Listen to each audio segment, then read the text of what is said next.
Okay, you seeing that? Seeing my screen? Yes, we can. Yeah. Yes. Okay. Thank you. Good. Never quite sure how long it takes to come through. I know it doesn't always come through instantly, but so this is our session that we teach on managing risk, part of the project management training. We have touched on some of the elements of this when we've been looking at our CRM project, but I want to make sure that you've received this full presentation. So we'll do this evening. Housekeeping rules are the same as always. Do ask questions if you're not understanding, but if you've got more general questions, if you could keep those to the end, that will help us move the session along. So it's Tony Langdon here, and the purpose of this session is to understand how risk is best managed in a project environment. So I'll deliver the presentation to you and provide the opportunity to answer questions, and you'll learn more about this as we finish off our risk log. The payoff is that you'll have an understanding of the roles and the tasks involved in risk management. So we need to think about why risks need to be managed at all. And the main reasons are, well, it allows the opportunity to try to avoid a risk. If a project's not aware of the risk that it faces, it can't do anything to try to avoid that risk affecting the project. It was Benjamin Franklin that once said an ounce of prevention is worth a pound of cure. It's often cost effective to be able to avoid a risk. The other reason that you want to manage risks is to avoid the problems caused when risks become issues for the project. If a risk does affect the project, we say it's become an issue for the project. It's no longer a risk when it becomes an issue. And the project will have to react to risks that become an issue at the time that the issue occurs.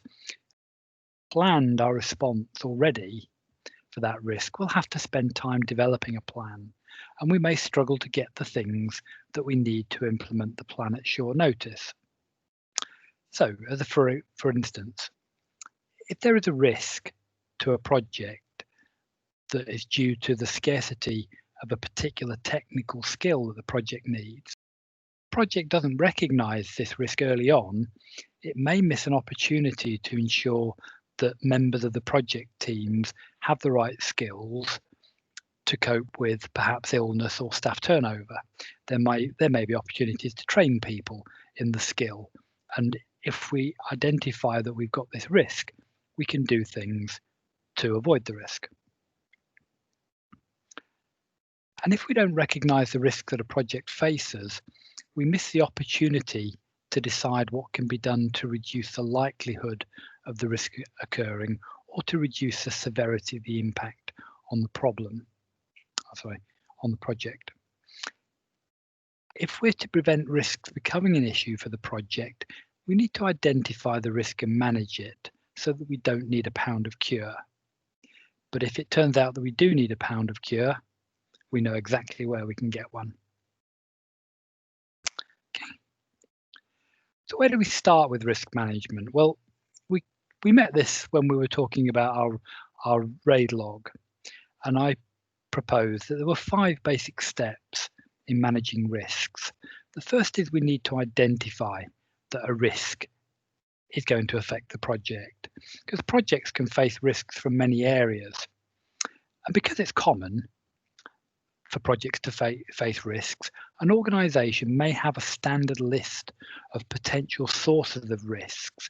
And if not, a search of the internet can produce you a range of different lists of potential sources of risk that can be used to make sure that you've identified all of the risks that might be affecting the project. And we've seen that stakeholders and subject matter experts can help identify risks. So once we've identified a risk, it's usual that we log the risk in some form of risk log, be it a standalone risk log, a RAID log, or possibly a project log like we're using on our CRM project. And to help identify risks that your project might suffer from, you might review the risk logs and issue logs and lessons learned logs from any similar projects that have gone before, because things that have become issues for a previous project might also happen in your project. You might have that risk. So you can look back to see what information there is available about other projects in the organisation. And once we've logged the risk, the next step is to analyse it to understand how likely the risk is to occur and what the impact or consequences will be if the risk becomes an issue for the project. Now, these initial assessments of the likelihood and the severity of impact, they're sometimes called inherent risk. So what inherent risk means is before you've done anything about the risk, what is its likelihood? What is its impact? So basically, when you've identified the risk, what is its impact? What is its likelihood? That is its inherent risk to the project. We'll go on to see that once we've planned how to respond to a risk, that inherent risk can be reduced. So we'll look at that. We might also, as part of analysing the risk, think about proximity. And proximity is the idea that some risk can affect the project in the very near future. Some risks can only affect the project a long way off into the future. And so if you were short of time, you would focus your planning and analysis on the risks that are going to affect the project imminently, while deferring thinking about risks that can't affect the project for some time. Now, there is a risk here in itself, in that if we defer our planning, we may never get round to planning for certain risks. So we need to make sure that we do plan for every risk eventually, but we can use proximity as a way of prioritising which risks we're going to think about. Now, when we're thinking about the next step, which is planning how we're going to respond to the risk, we've learned already that there are a number of different ways in which you might respond to a risk. If there's something we can do to reduce the likelihood of the risk occurring,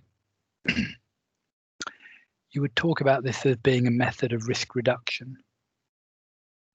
If there's something we can do to reduce the severity of the impact if the risk becomes an issue, this is another method of risk reduction. So there are two ways in which you might reduce the risk.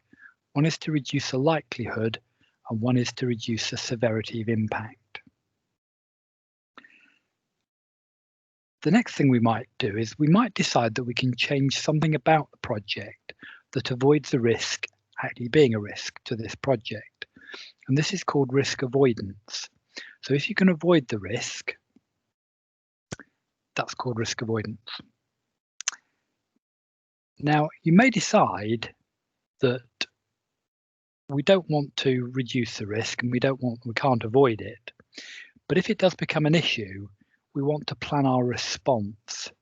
And our response would typically be called a contingency plan, because whether we run the plan or not is contingent on whether the risk becomes an issue.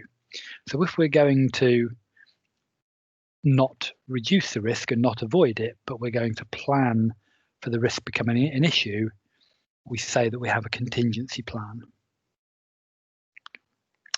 Now, there's another option for how we might respond to a risk, and this is where we might see if we can transfer the risk to another party, possibly via an insurance policy or by outsourcing some work.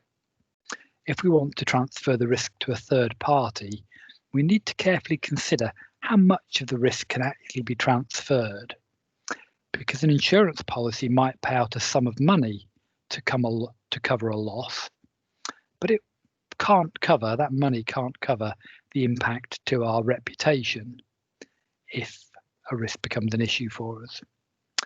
But if we can transfer the risk, then this is an approach that is called risk transference. And we might decide, the final thing we might decide to do is to do nothing. And doing nothing is a valid strategy, but only if there is agreement in the organisation that this is the best response for that particular risk. So if the organisation can agree that doing nothing is the best response, we have a valid strategy to respond to that risk. And that approach is called risk acceptance. And we mentioned when we were talking about project initiation that it might be in the terms of reference for the project, sometimes called the project charter, that would define what severity of impacts a project manager can accept without reference to the steering group. And the same document might also say what risks the steering group can accept without reference to a higher authority.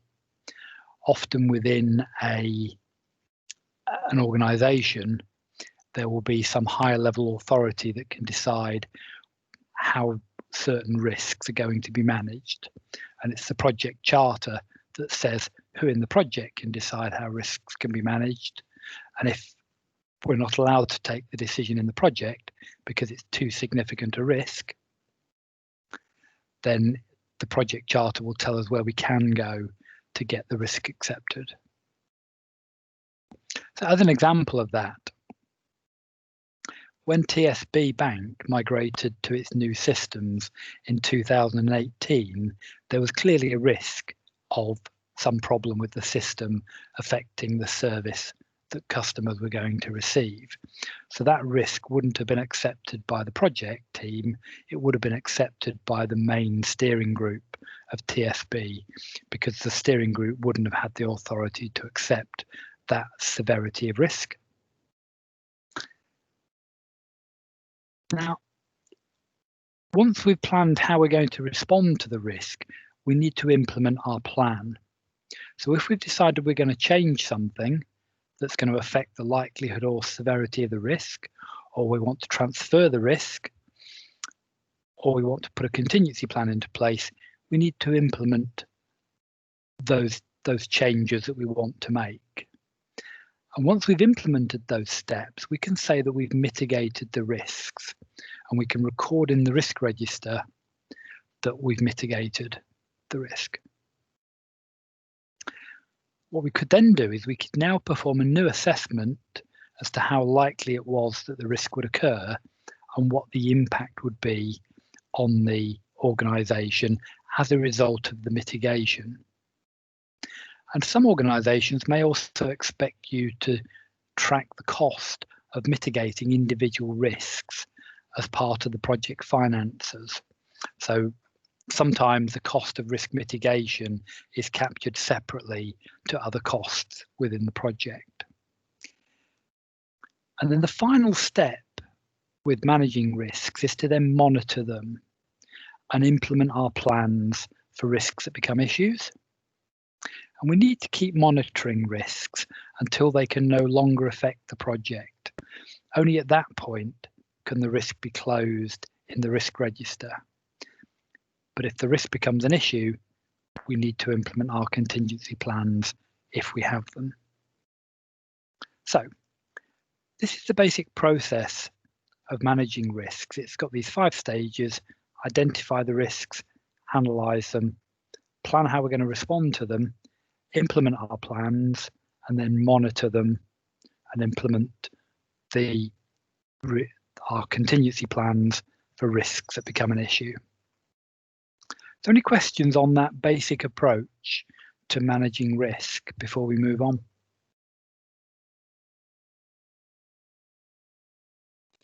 Excuse me, Tony. Sure. Hi, Samara. Yeah, is it a stage for implementing plans that has to do with communicating the findings to others?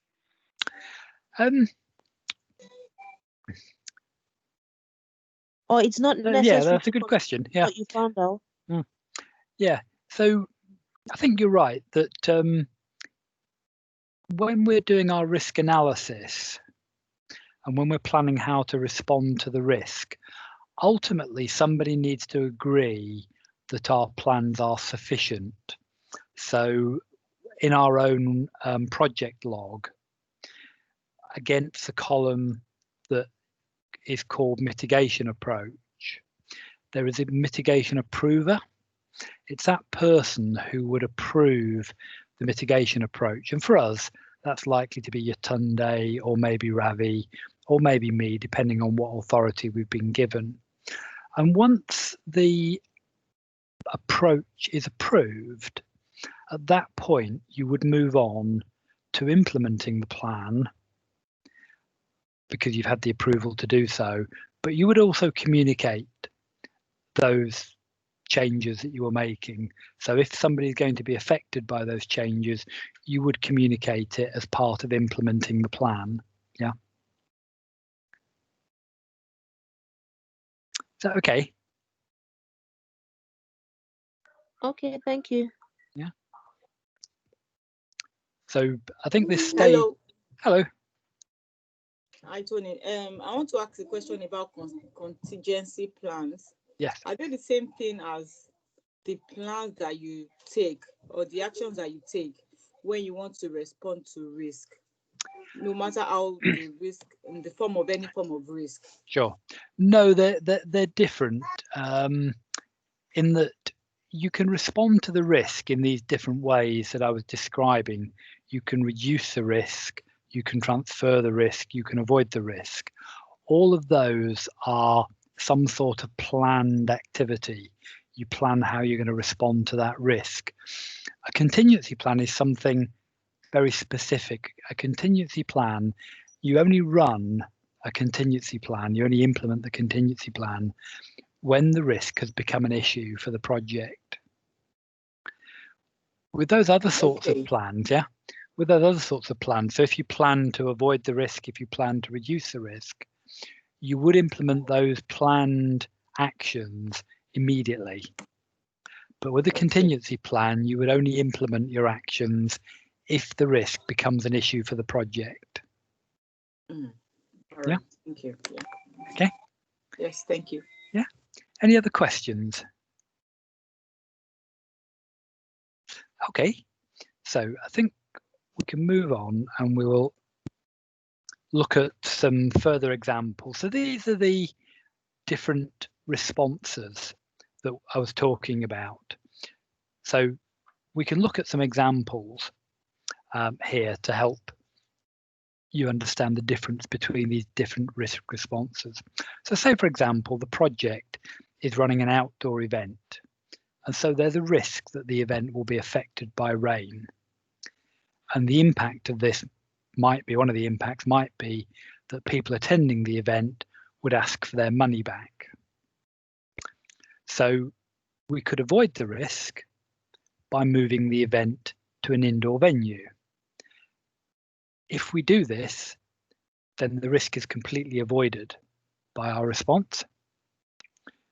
We just can't be affected by rain, at least not a normal amount of rain. The next thing we could do is we could look to reduce the risk. So we might reduce the same risk by scheduling the event to take place in July rather than in months such as September and October, because the likelihood of rain is lowest in July. So if we move the event to July, our response there would be to reduce the likelihood that the risk would impact us. Now we could potentially reduce the impact in, sorry, we could reduce the impact severity by perhaps arranging to have some cheap disposable ponchos that can be brought in for the event, so that if it does rain, the attendees' enjoyment of the event is not so bad that they ask for their money back. So you might say, well, isn't that a contingency plan? But the way that this is different from a contingency plan is that we're saying you would buy the ponchos immediately so that you would have them available ready for when it rains. So you would incur that cost of buying the ponchos in case of rain, and you would give them out in the event of rain. So actually giving them out would be part of your contingency plan, but buying them ahead of the event would be a way of reducing the impact, because if you keep people dry, then hopefully their enjoyment of the event is not so bad that they end up asking for their money back. See, the reason that you have to buy the ponchos before the event is, of course, if it rains on the day, there isn't time to go out and buy enough ponchos for a large number of people. You have to take that preemptive action.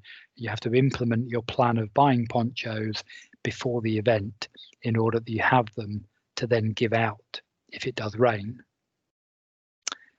So another example of a contingency plan for this same project, if it were to rain, might be that the event might be moved indoors. So you might have a space where you could hold the event, but it might not be ideal. So rather than just avoid the risk by moving the event indoors from the outset, you would plan to have it outdoors, but if it's raining, you would move it indoors. That would be your contingency plan. But as part of that plan, you would have to train your staff on how to direct people into that new venue. So the contingency plan would be not only where do we move to, but what's the signal we're going to give when we need people to move inside, and what are the event staff going to do to move people. This same risk of rain affecting the event and people asking for their money back might be transferred to an insurance company. So for example, if it rains, the insurance company would cover the cost of refunding the attendees their money back. So it wouldn't cost us anything if it rained, because the insurance company would cover the cost of refunding the attendees money. So that's another thing that we could do. But if we're doing that, we're transferring the risk. And the final option we have is to accept the risk. And I think I've mentioned this before, but an organisation's willingness to take risks is called its risk appetite. And the risk appetite can vary from organisation to organisation. Some organisations won't want to take many risks. Other organisations will be very, very hungry for risks. But in the best organisations, you will find that they have a stated risk appetite for certain types of risk. And generally that risk appetite will be common across all projects in the organisation. And the project steering group can be very helpful in understanding the organisation's risk appetite. So to what degree are they prepared to accept risks, and what risks are they not prepared to accept? What risks must have some sort of mitigation in place? So for every risk that we identify, we need to assess the likelihood, its impact, and we need to decide how we're going to respond to the risk and embed our responses in the project plan. And if we need contingency plans, we need to develop the plans and add this to the project plan as something that needs to be created so that we have the contingency plan ready for when we need it. So, any questions on these different risk responses that we might adopt?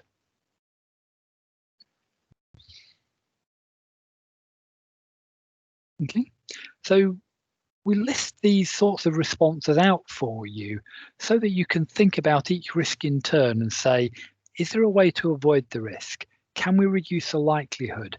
Can we reduce the severity of the impact? If not, then can we transfer the risk? Is it going to be good enough to have a contingency plan? What might a contingency plan be? How much might it cost to implement that contingency plan? Or is the risk such that actually we think the best thing to do is to accept the risk, but we can only do that if the organisation agrees that we can accept the risk. And that means we need to refer to the project charter or project terms of reference to see where that decision to accept a risk can be accepted. So I think we've got another example risk to think about on the next slide. So we'll move on to that. So in this scenario, our project is to install a new payment system for a UK bank. So you don't really need to know what a payment system is, but basically it's a system that moves money into and out of the bank. And this new system consists of some new hardware and some new software. And the software is being customized for the bank by an external supplier with offices in India. Now the project needs to test the software when the supplier has finished customizing it. So we talked about this being called user acceptance testing.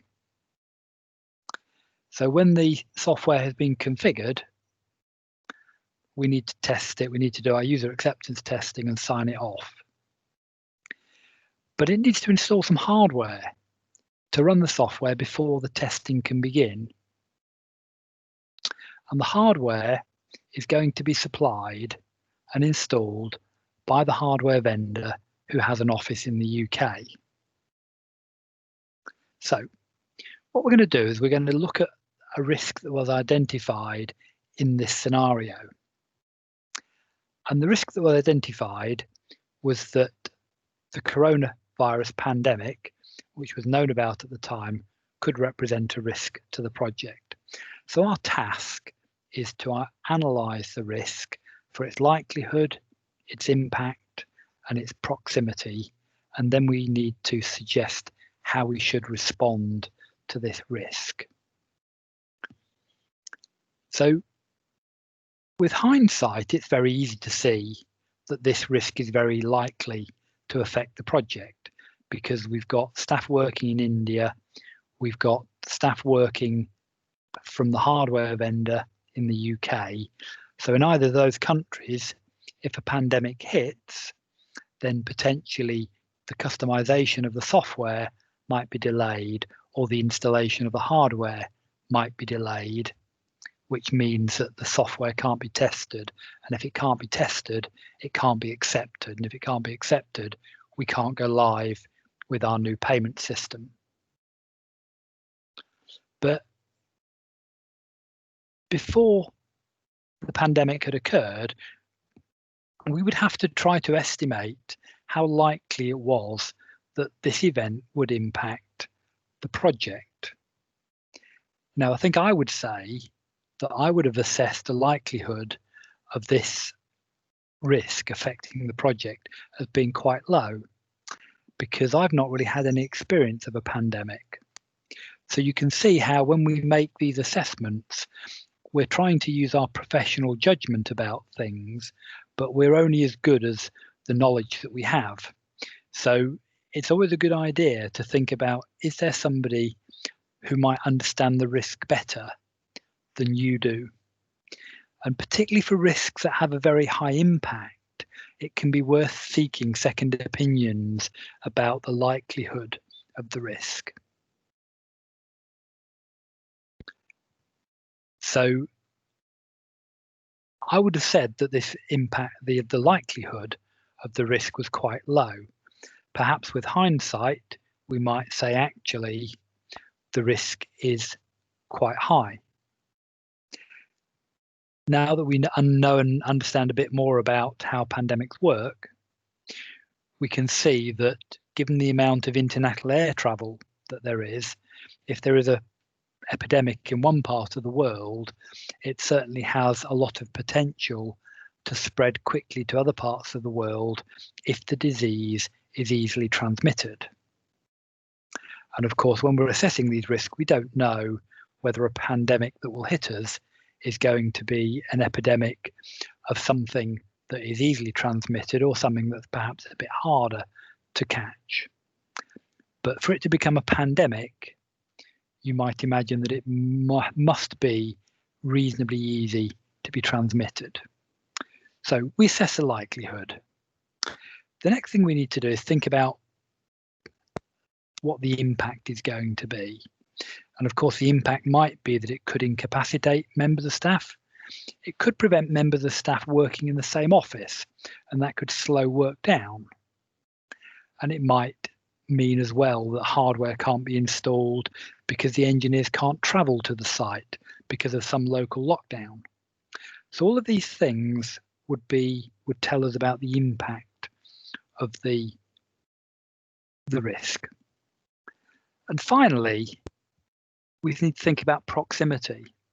Now, the proximity of this risk to some degree will tend to be based on the progress of the virus at the time that the risk is assessed. So if we were assessing this risk in December, we would say, well, this feels like it's quite a long way off. Whereas if we were assessing this in early March, we might have said, well, cases are already rising in the UK, perhaps this is going to hit us quite quickly. So we can assess the proximity, but it will be dependent on the time at which we assess the proximity. Now, we need to think about how we might respond to this risk, and we might consider each of the risk mitigation approaches that we've discussed to see if we can find all the different ways that we might respond to the risk. So, can anyone think of a way in which we might avoid this risk affecting us entirely? Hello, Tony. Hello. Before I go on with the answer, I am kind of confused. Sure. I need clarifications on the fact that you mentioned earlier on that if a risk develops into an issue, that's when we need a contingency plan for it, right? Yes. Okay, so if that is the case, in this kind of scenario, the risk, I think, if I'm right, has it developed into an issue already? No. So what we're doing at the moment is we're assessing this risk while it is still a risk. So it's just a risk that the coronavirus pandemic, which was known about when the risk was assessed. So let's imagine we were assessing this risk in January of this year. So there was news of a coronavirus pandemic, but there wasn't much knowledge about it. So let's assume we were analysing the risk in January or perhaps early February of this year. Okay. So if we were assessing this risk in January or February of this year, is there a way that we could have avoided this risk? Okay, thank you, Tony. Okay. Now, the idea of implementing the contingency plan will actually come up when the risk has become an issue. Yes. The issue is we put a contingency plan in place as soon as we're able to identify and analyze the risk. Well, we don't need to, we only implement it when it becomes an issue. Now, that's right. Yeah. If we're looking at the risk, maybe sometimes in January, I think the only way we could avoid this risk from manifesting is probably to ensure, maybe just take an advance order or ensure delivery ahead of time of the hardware that we need. Yes. So well, I think you're right that that there are two different times that you might look to. If you can do something to move your project forwards so that the pandemic hasn't hit India or the UK before the project delivers, that would avoid the risk. That would be one way that you could avoid the risk. The other way might be to delay the project and say, well, let's not run this project until the pandemic has passed, or until there's a vaccine or something like that. So you could either look to bring the project forwards or you could look to delay the project. Either of those strategies would avoid the risk. So that's good. That's well done. Yeah.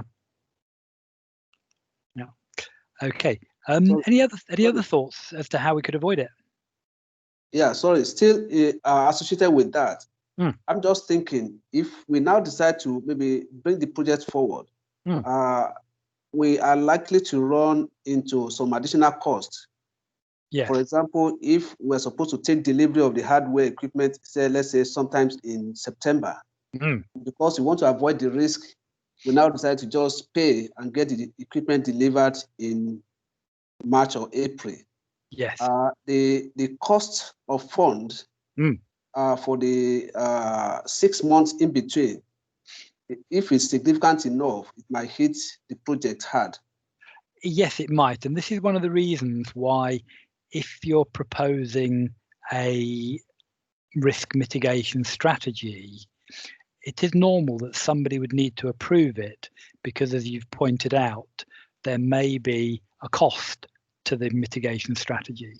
So as you say, installing the hardware early is a very good idea, but you have to have the money available to do that. And if you don't have it, well, you might have to borrow it. So you have a cost to acquire that money earlier than you would otherwise need it. But it can be done. And that's a good thing, because as we've said, if one of the main ways to avoid this risk is to change the project's timing. And if you can do this, if you can do the UK work before the UK has been affected by the pandemic, and if you can do the work in India before India has been affected by the pandemic, then you can avoid the risk. But the cost of doing so, and another, in a similar vein to your idea of installing the hardware early, is you could perhaps pay the supplier in India to perhaps work overtime in order to complete their configuration work ahead of time before their staff have been affected by the virus. So that's another way that you could change the timing of the project. But again, there would be a cost, because the supplier would expect to be paid more money. But that still may be a cost that the organisation can afford. And if it wants to avoid this pandemic and get its payment system in and working, then it can do so.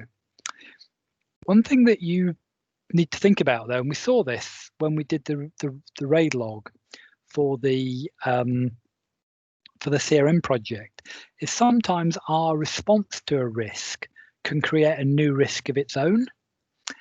And of course, one of the risks, if you rush a project, is that you make mistakes. And it would be unfortunate to take delivery of some new software, rush it into service, and then find that you have problems with it, and then find that your supplier in India has very few staff in their office because a number of them have caught coronavirus. So that's an example where our mitigation strategy, our approach, creates another risk, and we need to think carefully about, would it be a better answer to delay the project so that we avoid this risk and we're not rushing the project in. Now, whether it's possible to do that will depend on the business case for the new payment system. There will be a rationale for why the new payment system is needed. One of the reasons might be that a regulator has mandated new payment features have to be in by a certain time, and so you couldn't plan to delay the project unless you got permission from that regulator. Another reason that might be in the business case for the project is the old payment system may be very expensive to maintain. You might have to be paying a premium for maintenance on the old payment system. So every month you continue to use the old system, it's perhaps costing you a lot of money, and the new payment system may save you a lot of money. So there's a cost to delaying the project. So you can see that when we seek to mitigate risks, it's not always easy to do so in a way that doesn't create other risks or other problems for the project. But this is part of the work of projects and project managers is we're trying to get the organisation to think about its problems and to take structured decisions that are documented, that have a rationale to them, that everyone is agreed with. This is what the work of the project is to make sure that we are managing the risks properly. And if we're going to do something or not do something, then everyone is agreed that we're doing the right thing. So that's good. So we found potentially 2 different ways that we could avoid the risk. Now, is there a way that we can reduce the likelihood of the risk affecting us? Any ideas on how we could reduce the risk that the virus would affect us?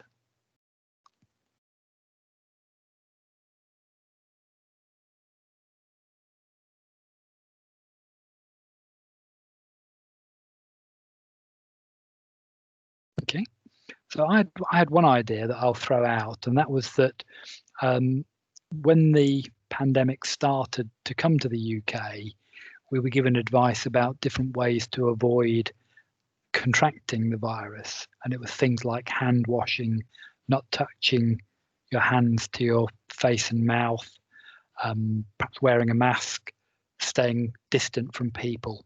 So I think one of the things that we could do that would reduce the likelihood of our suppliers being affected by this pandemic would be to seek out that medical advice early and share it with our suppliers to make sure that they know how to protect their staff from the virus, so that their staff are less likely to catch the virus. That means they're more likely that they'll be at work and able to do the work that we need them to do.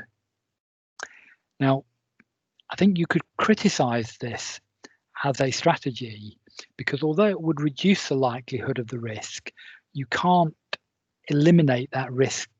You can't drive that likelihood down to a very, very low number. There's always going to be some likelihood that one or more members of staff at the suppliers are going to catch the virus and be unable to work for a period. So it would reduce the risk, but it wouldn't eliminate the risk entirely. So, is there something that we could do that would reduce the severity of this? So say, for example, 3 or 4 people at the supplier caught the virus, 3 or 4 people at the hardware vendor caught the virus. Is there anything that we could do to reduce the severity of the impact of that? Any thoughts, any ideas?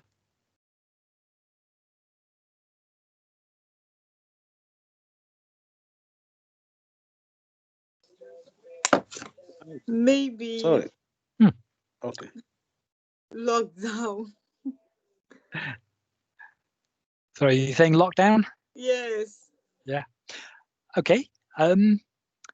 So if some people have caught the virus, then yes, a lockdown would stop them transmitting it to anybody else. But if those people that have caught the virus are the people that we need, that are the experts on our system, they were the engineers that were going to come to our site to install the hardware, they were the engineers in India configuring the software. Is there something we could have done to reduce the severity of the impact of them catching the virus? Because the lockdown would stop them transmitting it, but that's too late.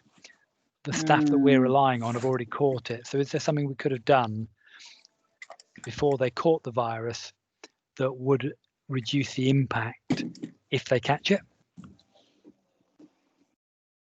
So if they can't be at work because they're ill in bed, what could we have done before that to reduce the severity of that impact?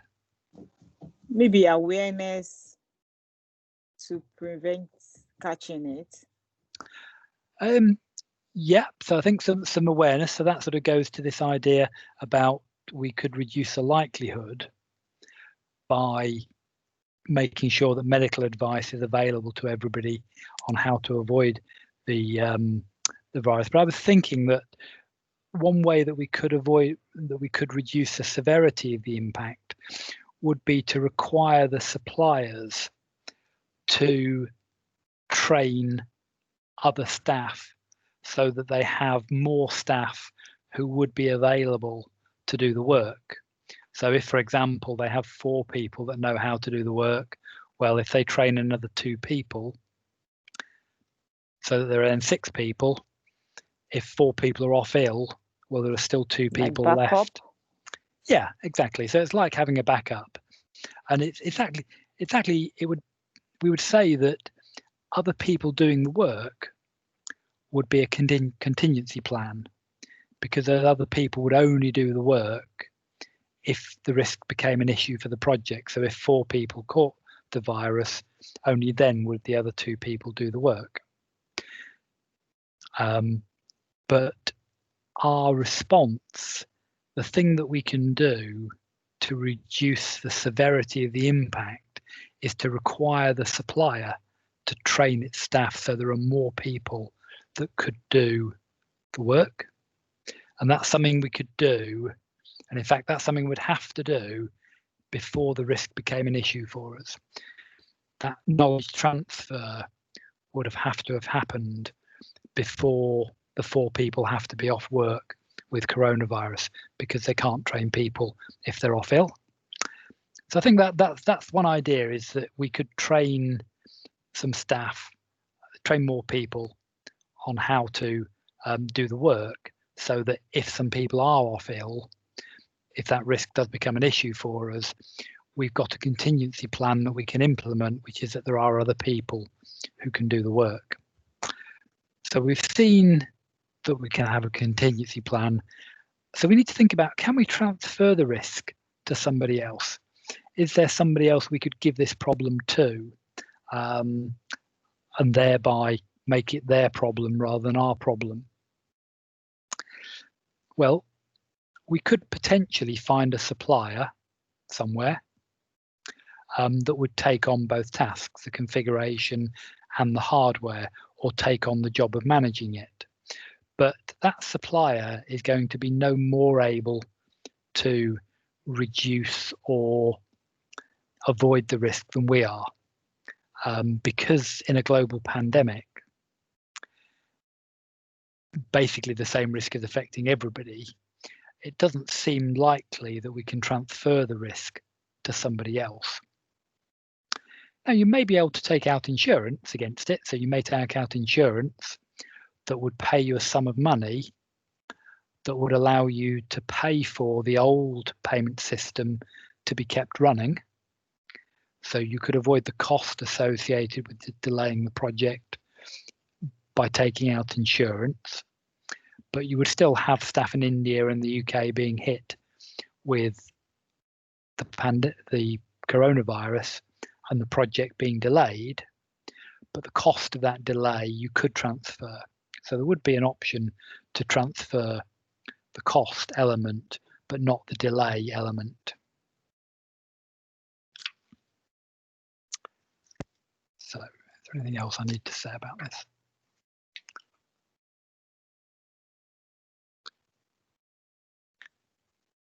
So you can see that there are different impacts that the risk might have.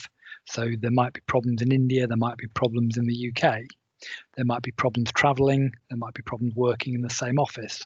Staff may be incapacitated. But we can mitigate these in a variety of different ways. And that's common in real projects, that you have a choice as to how you mitigate the risk. And we've mentioned that mitigation carries costs often. So you need to think carefully about what's the right way and the best way to mitigate this risk. And the right answer might be that actually we should accept the risk because everything else is too expensive, or the risk is just too unlikely, or the impact is so low that we're prepared to accept it. So that's the kind of worked example for us to get us thinking about the different ways in which risks can be can be mitigated. So let's move on. Next slide is on roles and responsibilities. And I've mentioned this before, which it should be possible for anybody to identify a risk to a project. You don't want a situation where it is regarded as the project manager's job to think of all the risks, or the business analyst's job to think of all the risks. It should be the case that everybody should be encouraged to think about what risks is this project facing. Now, the project manager is responsible for making sure that risks are logged and making sure that risks are assessed, that mitigation approaches are agreed, and that if we're going to do something, then we actually do it. You've seen in the in our RAID log, in our project log, that we have this idea of a risk owner, and it's the risk owner who is responsible for this monitoring action, which was the 5th step in risk management. And it's the project manager who's responsible for making sure that the risk owners are monitoring their risks and making sure that they've implemented all of the planned actions. So the project manager takes a very fundamental task, very fundamental responsibility within the project for making sure that risks are managed properly and that the risk owners are doing the right thing. The risk owner, as we've mentioned, is responsible for actually implementing the plans for a specific risk in order to reduce the likelihood of the risk or the severity of the impact, or to transfer the risk. So a risk owner in some case can be the project manager. The project manager can own some risks. He can be responsible for taking the actions, in which case the actions will usually be on the project plan. But say, for example, we need to take out an insurance policy. The project manager might hand that risk over to somebody in the procurement department. And the procurement department person will be the risk owner. Their job is to buy the insurance policy at the best price that they can find to adequately insure the risk. So the risk owner is the person who implements our plans, whatever those plans are. Any questions on roles and responsibilities before we move on?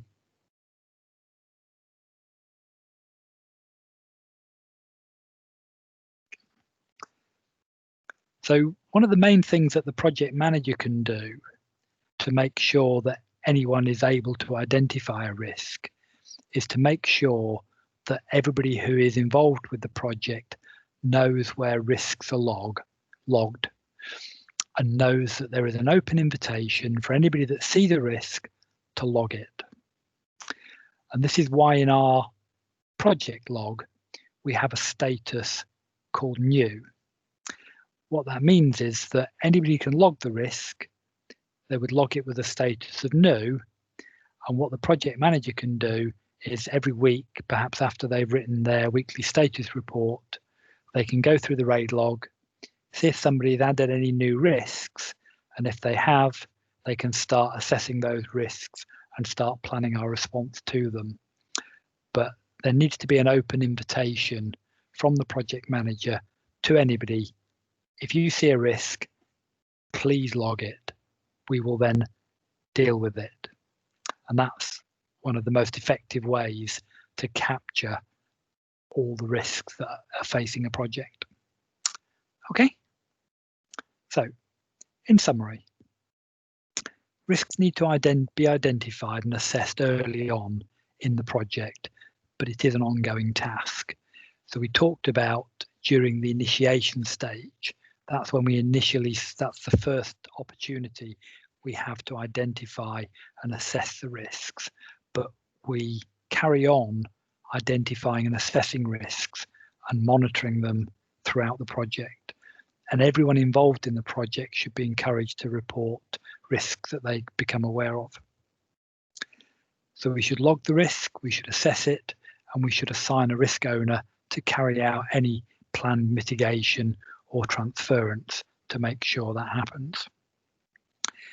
But it's also the case that if we have a contingency plan in case the risk should become an issue, it's also good practice to make sure that the person who is going to initiate the contingency plan is clearly assigned that responsibility, so they know that if this happens, it's their job to do whatever the contingency plan says, whether that's starting to move people inside because it started raining, or whether it's to start buying some equipment. Whatever the plan is, the person whose job it is to do that should know that it's their job, and they should know if they need any permission to start. So they might need to get permission if it involves spending money, but they need to know that it's their job to do the task. And then finally, as we've said, risks can only be accepted in line with the authority that's given to the acceptor. That's the person who's accepting the risk in the project charter, or if there's some other governance mandate that would allow the risk to be accepted. So not anyone can accept a risk. You have to be given permission to accept certain risks, and only with that authority can you accept the risk. And usually within a project, it would be the project charter that would say who can accept what risks for the project and when the decision has to go elsewhere. So that's our session on risk management. That has taken us till 8 o'clock, and I did want to finish this session at 8, just because I suspect we've all had a long week. So we're not going to get time to look at the RAID log for the CRM project, but Yetunde did want us to look at that, and particularly in the area of GDPR and data migration. So we wouldn't normally have an assignment as part of this risk work, this risk session, but I'm going to set you an assignment to help us move forward with the CRM project, and that is to investigate what are the principles of the GDPR regulation.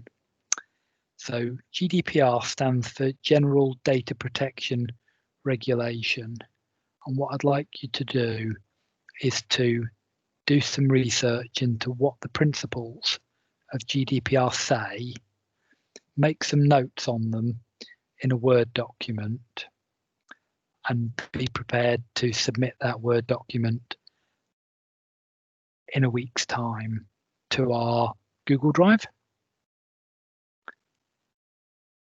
So if I can get you to look into those GDPR principles, I am quite aware of them because I've worked on GDPR projects, but it will be very useful for you to read the GDPR principles and try to think about our CRM system, because it's in our CRM system that we will store an amount of personal data about people. And one of the first things to think about is, what is personal data? Because it's data about you in essence, but you need to think about that. So think about the different sorts of data that relate to you, personally to you.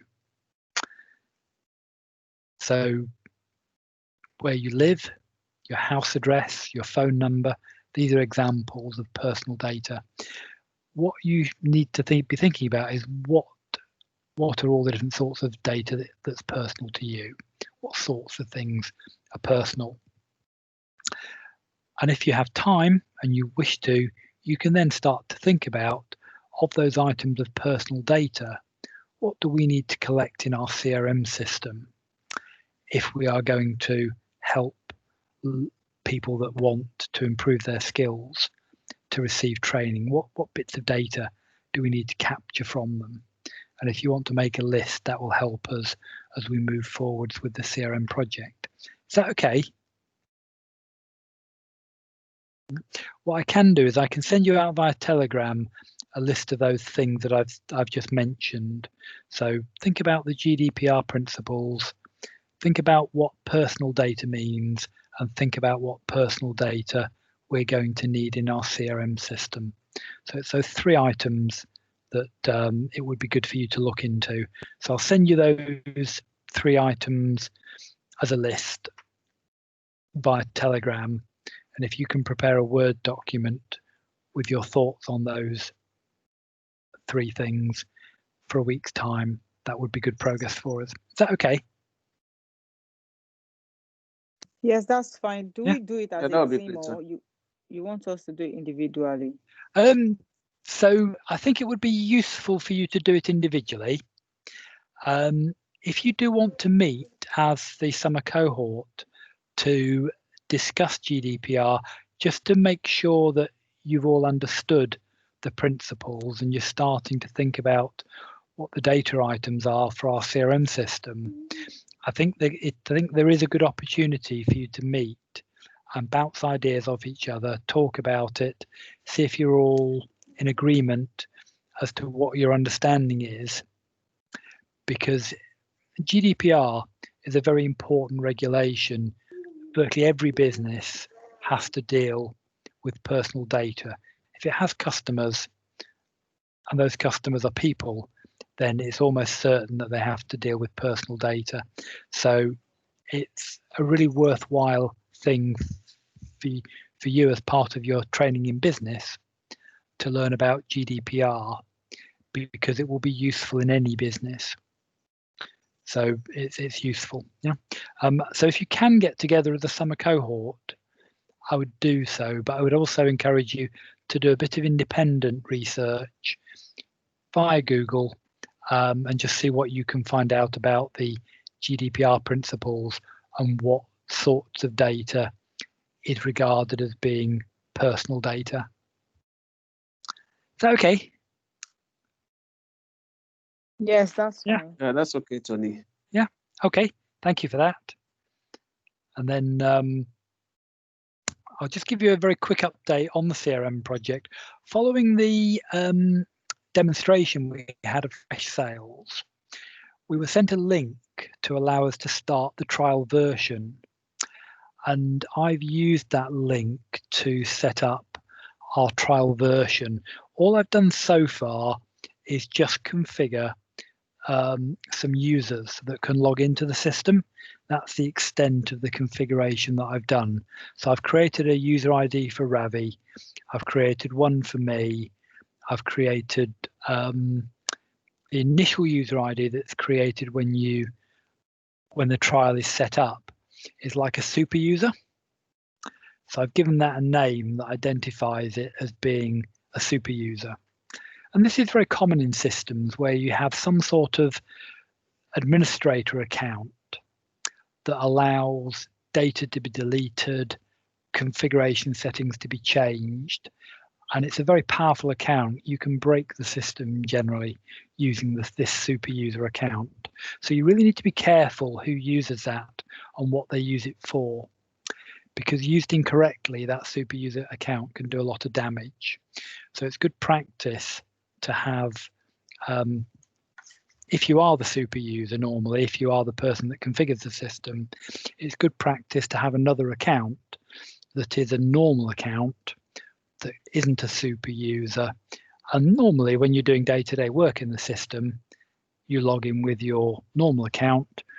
If you have to make a change to the system, you log in with a super user account, you make the change and you log out again and log back in with your normal account. And that's something that's regarded as best practice as to how you avoid problems with these very powerful accounts. So all I've done is I've named the super user account so that it's clear that it is a super user. I've created 3 other accounts and that's where we've left it. So we've not done anything, because what I'd like to be able to do is to involve the summer cohort in configuring the system. And we will take a look at the process of creating users so you can see how users are created. We've got one more user that we need to create. But before we get into configuring the system, we do need to do this thought about GDPR. And this is where doing this assignment will really help, because you'll be able to have a discussion with us about what we should be doing regarding managing data securely within this environment. So if you're okay, we'll end there and I'll just put something up on Telegram shortly, just to remind you of the assignment and what's required. Okay.